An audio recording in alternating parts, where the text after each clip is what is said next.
সূরা আলাক নাজিল হলো, তারপর সূরা মুদ্দাসসির নাজিল হলো। আল্লাহ বললেন, ইয়া আইয়ুহাল মুদ্দাসসির কুম ফাআনযির, stand up and warn your people.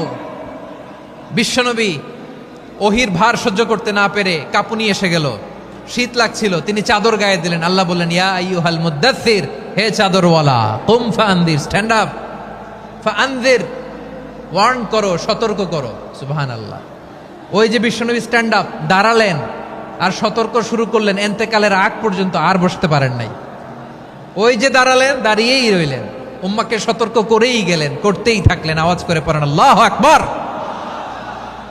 ওয়া আনযির আশীরাতাকাল আকরাবিন যখন নাজিল হলো, বিশ্বনবী সাফা পাহাড়ের চূড়ায় উঠে গেলেন, ডাকতে আরম্ভ করলেন, ও আমার বংশের লোকেরা, ও আমার সম্প্রদায়ের লোকেরা, আমি যদি বলি পাহাড়ের পেছনে একদল ঘোড়সাওয়ার তোমাদেরকে আক্রমণ করার জন্য রেডি হয়ে আছে, ও আমার মক্কাবাসী, আমার কথা তোমরা বিশ্বাস করবা নাকি? সবাই এক বাক্যে বলে দিল, বিশ্বাস করব। সুবহানাল্লাহ। ও আমার মক্কাবাসী, আমি যদি বলি এই পাহাড়ের পেছনে একদল ব্যাটালিয়ন তোমাদেরকে অ্যাটাক করবে, আমি বললে বিশ্বাস করবা? মক্কাবাসী কি উত্তর দিয়েছিল জানেন? এত হেভি ওয়েটফুল একটা কথা বলেছিল। তারা বলেছিল, অবশ্যই বিশ্বাস করব, কারণ মা জাররাবনা আলাইকা ইল্লা সিদকা, আমরা জীবনে কোনোদিন তোমার মুখে মিথ্যা শুনি নাই। সুবহানাল্লাহ কইবেন না?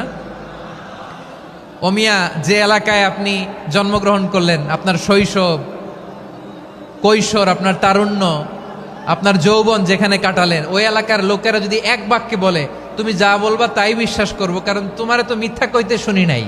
মা জাররাবনা আলাইকা ইল্লা সিদকা, we have never ever witnessed a single lie from you, আমরা জীবনে একটা মিথ্যা তোমার মুখ থেকে শুনি নাই। সুবহানাল্লাহ বলেন।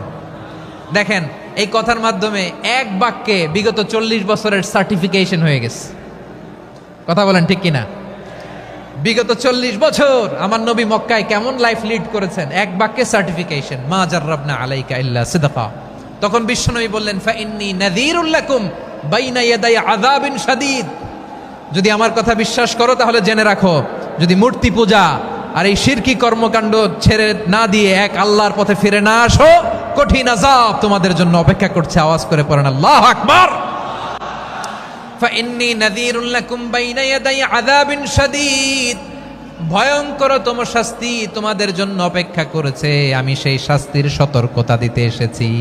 তাহলে বিশ্বনবীর আরেকটা বৈশিষ্ট্য, তিনি সতর্কতাকারী। সুবহানাল্লাহ, তিনি সতর্ককারী। উম্মাকে রিমাইন্ডার দিতে এসেছেন, ওয়ার্নিং দিতে এসেছেন। আবার জাহান্নামীরা যখন জাহান্নামে যাবে, ফেরেশতারা ডেকে বলবে, ও কপাল পোড়া জাহান্নামীরা, জাহান্নামে কেন ঢুকলা? দুনিয়ার বুকে কি তোমাদেরকে সতর্ক করার জন্য কেউ আসে নাই? কুল্লামা উলকিয়া ফিহা ফাউজুন সাআলাহুম খাযানাতুহা আলাম ইয়াতিকুম নাযীর। সুবহানাল্লাহ পড়েন, আলাম ইয়াতিকুম নাযীর, কোন সতর্ককারী আসে নাই? বিশ্বনবী নাযীর হয়ে, সতর্ককারী হয়ে পৃথিবীতে আসলেন। তিনি জাহান্নামের ব্যাপারে উম্মাকে সতর্ক করেছেন।